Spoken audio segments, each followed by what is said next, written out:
Yeah, morning guys. So we took a sell on Australian dollar, New Zealand dollar.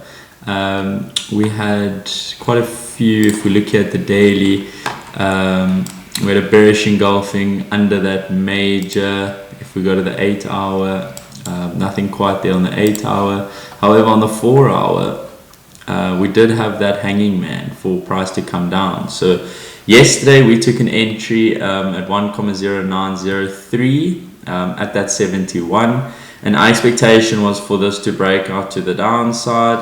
However, yesterday we did expect the move of the Australian cash rate to happen yesterday or this morning.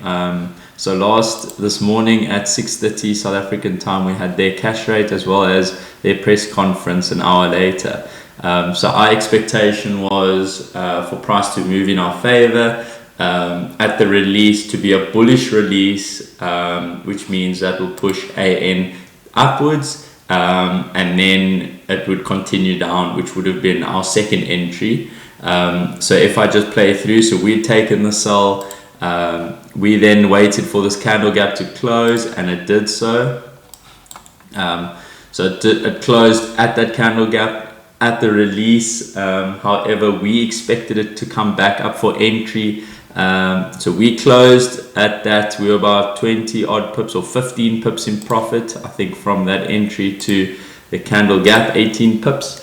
Then at the release, which would have been 6:30 our time, South African time, price then tanked further, and we unfortunately were not in a position to get another entry. Although if we held here, we would have been, I think it was 45 pips in profit, closer to 50 pips.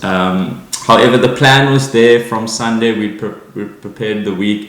We wanted Australian dollar weakness. We did get Australian dollar weakness. Unfortunately, our expectation of a bullish move beforehand was not there.